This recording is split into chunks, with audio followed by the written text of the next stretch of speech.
Good morning, this is Russ Edgar, Avion Overlander. I'm showing you a picture from another camera using my cell phone to record a bluebird female coming in and waiting for Lynn to put mealworms in that container. That's just a bluebird house setting out very near the porch of our home, and we feed bluebirds mealworms and soot in that container every day since they are in their second nesting. They fledged a bunch of babies first. They rebred, built new nest, and there she goes. Lynn just put mealworms and soot in the container. She's out every morning. That's her routine. This is a heavy dog food bowl sitting on top of a house for bluebirds. You see, this morning Lynn has put food out, mealworms and soot. We've got a pair of bluebirds just hauling off just hauling off mealworms mass production. They're going about 25 feet to the next house, or 20 feet or so, feeding babies that are in that house and then buzzing right back here to get more mealworms.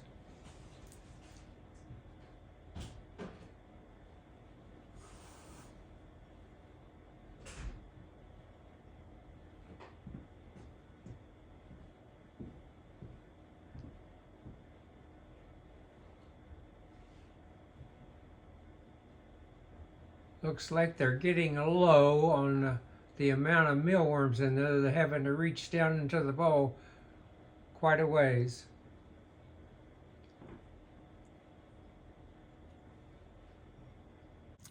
What I'd like to show you this morning is what we see every morning in the summertime. This is the view out the window where I sit every morning and drink coffee and enjoy life. You see, we have several bird feeders.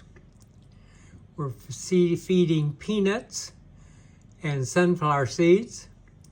We also have hanging feeders for the hummingbirds. Then you see there's a Oreo feeder out there that has jelly in one side and it has mealworms and soot in the other side. You can see there's a little jelly feeder, actually two, on the post there. They're orange. In the foreground, you see we have something that it's not actually for the birds except for the hummingbirds. That is milkweed. We have a ton of milkweed that we have planted and encouraged because monarchs come through, monarch butterflies, lay their eggs, and we have monarch butterflies later in the summer. I think Lynn said this morning she saw the first one come through. If that is true, they'll be laying eggs today, and then we will have caterpillars, and then we will have monarchs at a later time. The hanging feeder to the left with the dome on it, Lynn made that. It's been a wonderful feeder for us. The one in the middle, for those who do stuff, it's just a piece of a top of a barrel that I cut off, attached it to a steel post that's driven into the ground and then cut off using a bracket from black pipe, a flange. Works great, didn't cost much, probably less than $10 to have it done.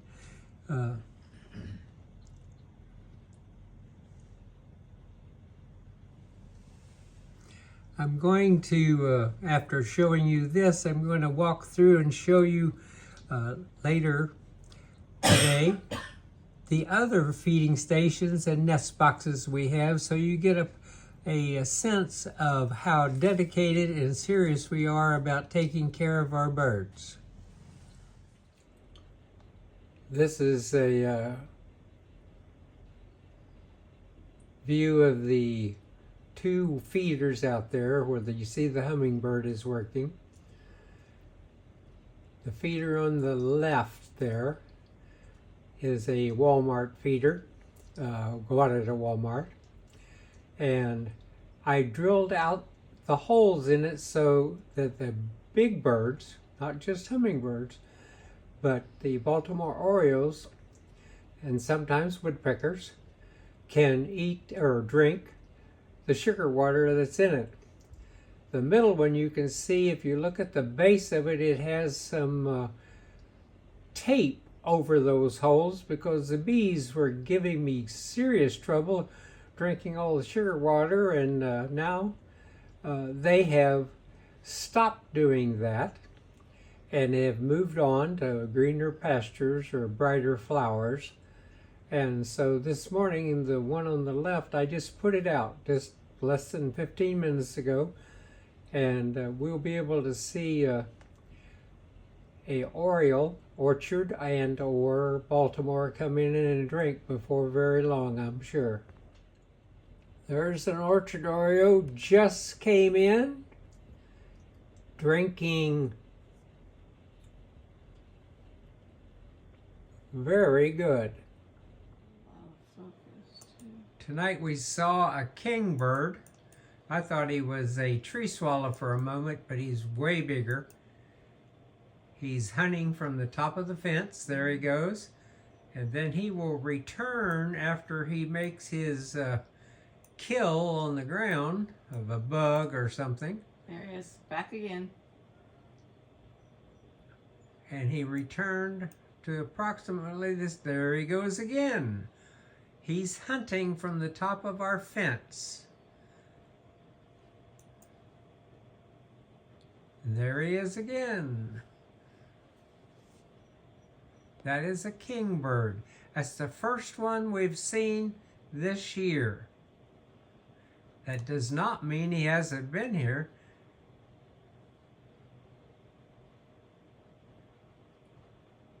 There's our kingbird again. He's actively hunting. It's about 7:30, 8 o'clock, around 7:30 at night. Blackbird tried to run him off, but he wasn't having anything to do with it. Yeah, I'll swing over. There's a blackbird right there. Tried to run him off, but the kingbird, it wasn't interested. This is blackbird territory. There's lots of nests in this pasture.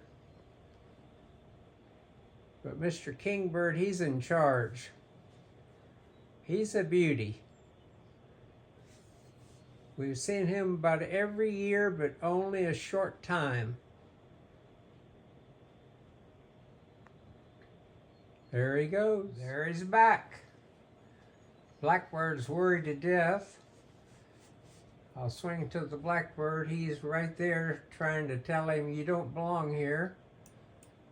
2 of them. Kingbird is not a good listener. And there he is again. He's living the life tonight. I mowed the yard yesterday, the pasture, so it's short, down about 3 inches, and there's lots of places that you can find bugs and worms. Oh, the mockingbird just ran him off. Mockingbird's in charge of our yard, or he thinks he is. He runs everybody off he can. Oh, there's a bluebird. He doesn't worry about the mockingbird too much at all. This should give you an idea of our yard. The guys I'm working for this morning, right there he is. He's brand new this morning, just arrived from wherever he came from. And he and his partner have already brought some straw and or grass or something in and are starting to build a nest.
This is for you, Gina.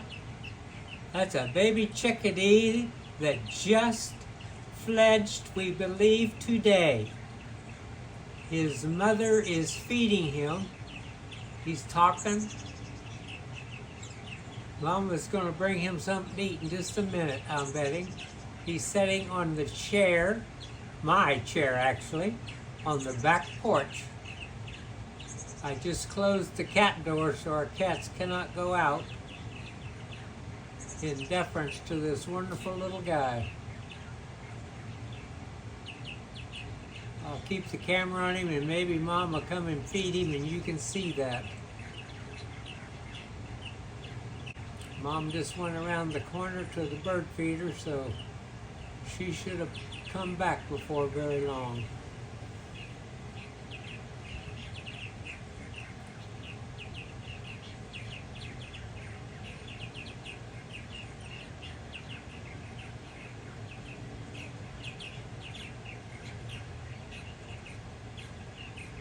He's a fur ball.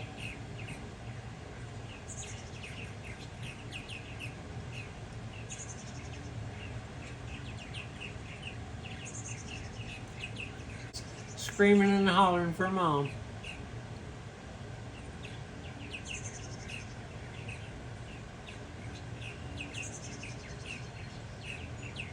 Come and feed me.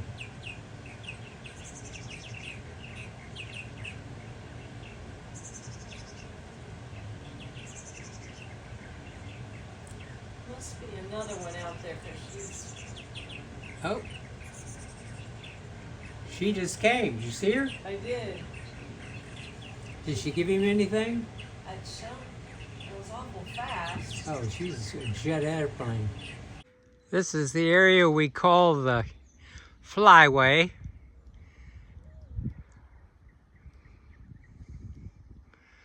Purple Martin house, 18 units. 4 bluebird nests. And a big long flower bed with some hollyhocks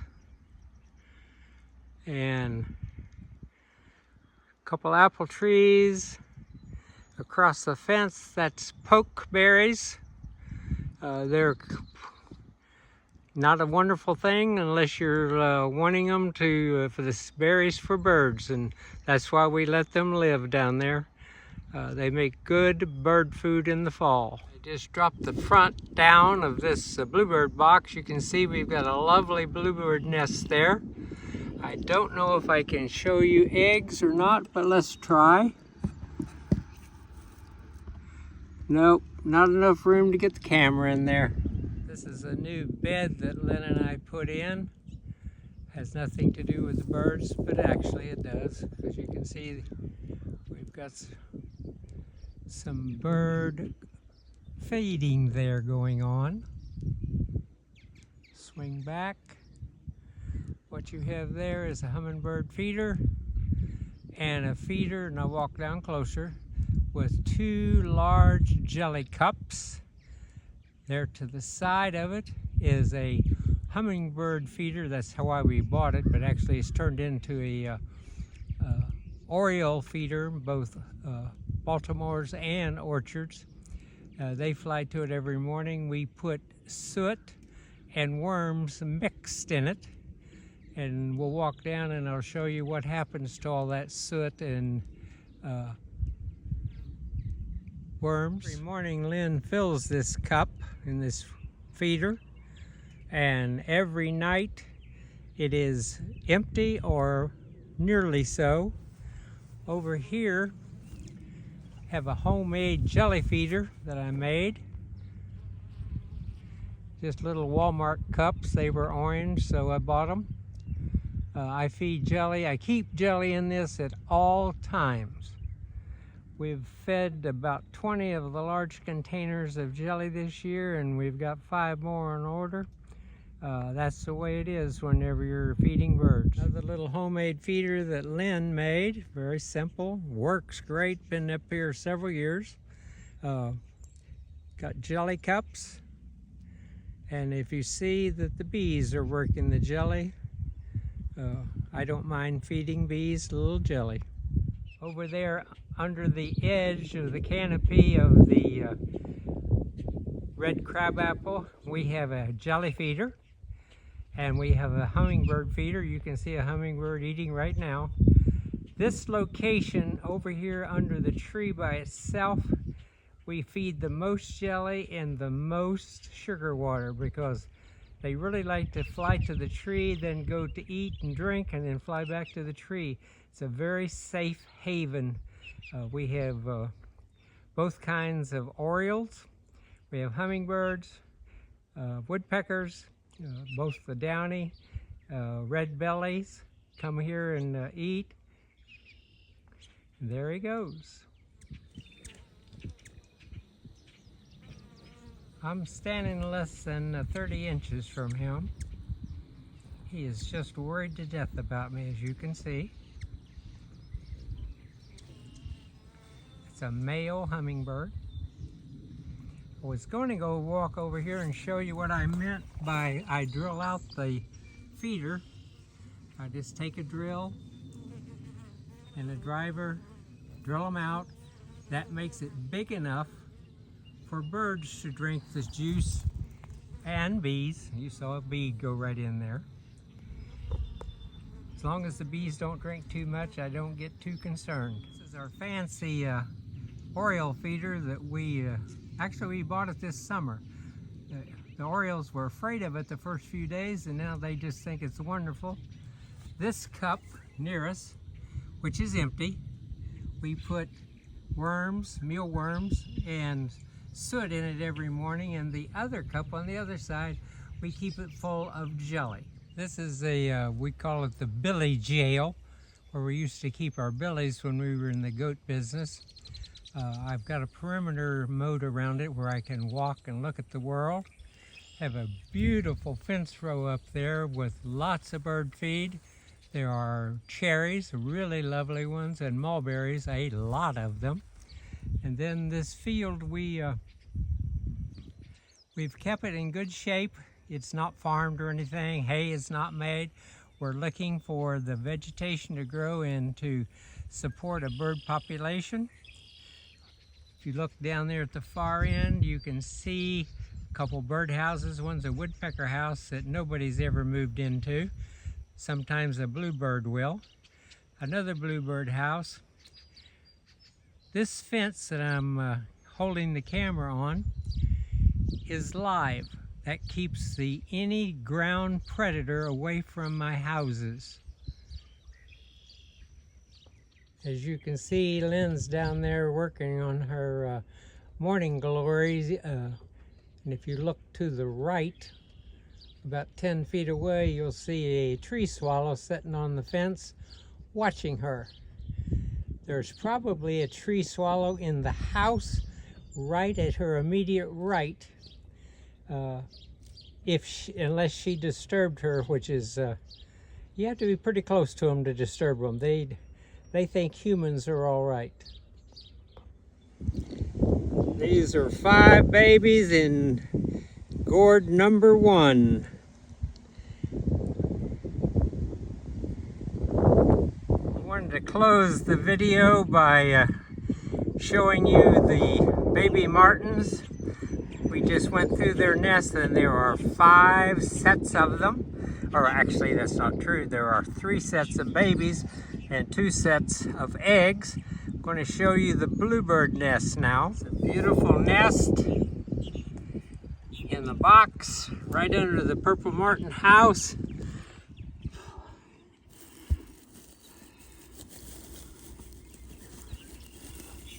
Trying to see if I can show you her eggs. I do not believe, but they're there.